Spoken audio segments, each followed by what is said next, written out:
Wall Street Memes Casino, I'm fine. and Sportsbook. This is Oscar Bevis for IFLTV. Tom, how we doing? You good? Good to see you, my man. And good to get my first IFL interview with you under the belt. As you're saying, it's normally Joe Pugh running around shouting like the Essex boy. Yeah, Joe Pugh's been stinging it all. Joe, I'm not cheating on you, but I'm just giving someone else an opportunity. He is cheating on you, Joe. Don't listen to him. Fight number 4 for yourself. You've done Sunderland, Brighton, Telford is the other one, and now we're in London. I guess that's kind of exciting for you. Yes, the boxing ring is a boxing ring, and it kind of doesn't change too much. But you've had the opportunity to kind of showcase yourself in kind of different pockets and let people jump on the journey. Yeah, it's been good to sort of travel around. It's been good, like obviously building fan bases up and down the UK, sort of in Sunderland is as far up north as you can get really without going into Scotland. So it's been good to see different sides, obviously different places in the UK, different boxing rings, different undercards as well. Like it has been good, and I've seen my fan base grow over the last 6 months, which has been great. And it's nice then to come home, having been away for a long time, and to fight at home for the first time as a pro. So surreal, and to have all my families and friends there, it's again so surreal and something that I've dreamed of for a long, long time. Yeah, Friday night's going to be wicked in York, obviously headlined by Charlie Edwards and George Azori. I've seen you at York Hall many a times watching fights, but to kind of get your first pro fight at York Hall, it's a special experience. Yeah, it's been a long time coming. You know, my first boxing show that I ever watched, or professional boxing show I ever watched, was at York Hall when I was about 13. What show was that? Can you remember? I can't remember the exact show. I've had this question a few times. I can't remember the exact show, but I remember Sam Gilly being on it, Denzel Bentley and Chris Congo. I think it was an MCK show. But yeah, and I remember that, and it was a great night of boxing. Loved it. And ever since then, I've been on the sideline, spectator, watched it. Obviously, I've come back as a pro now, watched a couple of other shows. I've watched Sonny Liston Ali at York Hall and the Frank Warren shows, and been to so many different shows. But I've never had the chance to box here, you know. So Friday night's the first time for everything, and hopefully set the tone in London. Yeah, mate, can't wait. York Hall, there's just something about it, that kind of almost gladiator type, everyone hanging over the balcony. There's just something special about York Hall.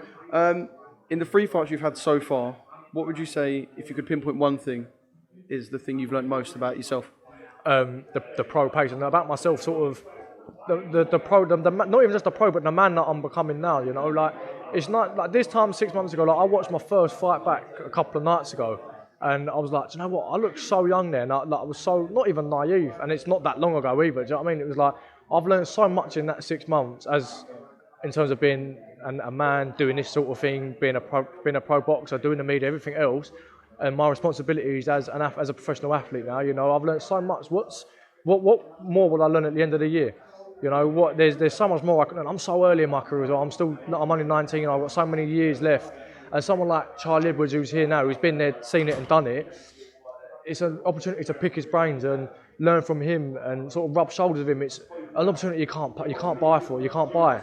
You know, and as much as I think I've learned, what knowledge does he have? Do you know what I mean? So again, that's the main thing, and also like the things that I've learned being a boxer, in terms of skill, discipline, mental things, and the physical side of it is again next to nothing. So I'm very blessed to be in the position I am now, and we're working hard. When you were thinking about turning pro, I can imagine you would have sat there at night, even just sitting there on a sofa, thinking about what it would have been like in the pro ring. Has it been like you thought it would have been? Certain things have been. Obviously, the boxing's boxing. Not so much from the boxing side, but obviously like this sort of thing, the media, we've never got this, even top amateurs never got You can't really train for this either. I guess you, as an amateur, you can train to fight and you can learn the pro style, etc. No one's putting a camera in your face when you're 14 years old. It ain't happening. No, it's not. This is the thing. People are like, no, I don't really want to do an interview. Like, I know pros now, early pros, I'm not going to mention no names, I just don't want to do an interview. And to be honest, it's completely understandable, because it is nerve-wracking. You've got to hold your nerves together. You've got to think about what you're saying, but also you've got to think, this is part of the job now. Do you know what I mean? This is what you do. But the boxing, you're not being thrown in the deep end straight away, but the media you are. They throw you in straight at the deep end. Like, right, go and sell yourself and sell as many tickets as possible. Do you know what I mean? That's the business. That's just the way it is. And do you know what? You wouldn't want it any other way. No pro want it any other way. But you learn on the job with this sort of thing. But this was nothing that I expected. When I sat there thinking, right, I'm a pro now. This is what responsibilities am I going to have as a pro? It's like you can't prepare for it. It's crazy. You just got to learn as you go. Yeah, the media do throw you in at the deep end. You're right about that, and especially guys like us who will probably ask you pretty early doors about fighting other prospects and fighting for titles. And do you always feel like there's kind of a bit of a need? Maybe it's because fans are impatient. Do you always feel like there's kind of a bit of a need for people to kind of push you a little bit and make things happen quicker than they should? Yeah, I think so. And I think a lot of prospects crumble under that pressure. You know, I'm again not going to mention any names, but there's been many fights in the past, in the not so distant past, that have been made under social media call-outs. Like, and whether it's a good thing or a bad thing, it's down to the fighters, to the fans at the end of the day. You know, if it sells, it sells. But also, they're unnecessary fights. You don't need to take that fight right now. You know, build your career. You're still early on, and some pros not even a year. Like, they haven't even been pros for a year. They're fighting undefeated prospects. I think it's good in certain aspects. I think it's great. I think that's exactly what pro boxing needs. But also, for your career, you don't need to put your unbeaten record on the line that early. Just take gradual steps up and learn. Some people don't have age on their side like I do, for example. But again, you don't need to rush. There's no rush in this game. You know, because if you rush, you make a mistake. Once you make a mistake in this pro game, there's no forgiving. There's no going back. You know, you get put on the shelf. That's it. And it's happened so many times, and it's not it's not a trap I'm trying to fall into. So we're just taking our time, building momentum, and picking the right fights. I suppose if something goes wrong, you've now got social media to remind you. So something could go wrong for a fighter, and that picture of him being dropped, that picture of him losing, just kind of circulates round their whole life from then on. Definitely. I mean, it's different when you've got a world title over your shoulder and you think, I need this fight for my career, otherwise it's gonna go a bit stale. That's different. That's a fight to benefit your career. If you're a prospect who's not out fighting and building momentum, I think you're doing something wrong, because then you're going to get drawn into these big fights. It'll be like, right, if I take this fight, I'm going to jumpstart 2 or 3 places. It's going to kickstart me back into the position I would have been if I was active. Just don't be put on the shelf and just stay active. It's not even about fighting 4 or 5 times a year. 3 or 4 times a year is as active as you need to be to stay relevant and to stay going into New Year's and that sort of thing. To stay looking at title shots. You don't need to take these unbeaten prospects on. Do you know what I mean? You don't need to do that until you've got a title. So why do it? Just live the life, be an athlete, and take the fights that come and just keep going and moving forward with the wave. You're a perfect example of everything you've said so far in your pro career. But when there is a little bit of noise and you've got people saying Tom Welland is a serious prospect, he's one to look out for, future world champion, throwing these tags about. Is it easy to kind of keep things level-headed? No. I know from being on the circuit, people mention your name and they talk about kind of high stakes. Yeah, of course, it's not easy to keep grounded at all. It's not, because I know what level I want to fight at and I want to get there now. You know, regardless of my age, regardless of how many fights I am, I know what level I want to fight at. So I want to be there right now. I don't want to wait around. I don't want to take these fights. I don't want to do that.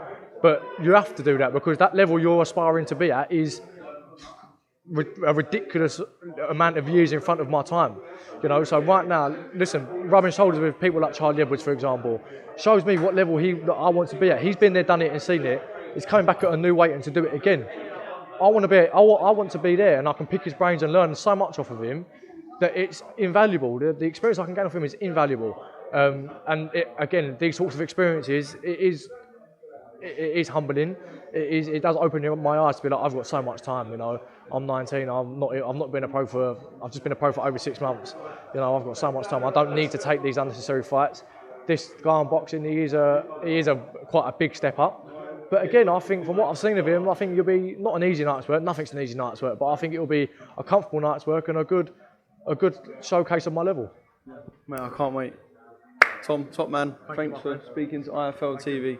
Can you stop this? Can you stop your promoter assaulting me behind you right there? Do you mind? He's my boss. I can't tell you. Can we quickly, before you do that, can you say one thing about how good Tom Welland is? Just quickly. I like Tom Welland a lot. However, his nickname He never ever as good as my nickname. So he is Welland Welland, yeah? And he has the Welland Army. Okay, it needs to catch on. It's not Atomic Tom anymore. It's Welland. That was the start, and now we're Much going better. again. We We should said put a poll out. we was going to tattoo it on our chest, didn't we? I would if you put it up. Right, Tom we'll is do it. an exceptional fighter. He's 19, 20, 19. His 4th fight on Friday nights. Second 6-rounder against a very experienced guy. I urge everyone to tune in.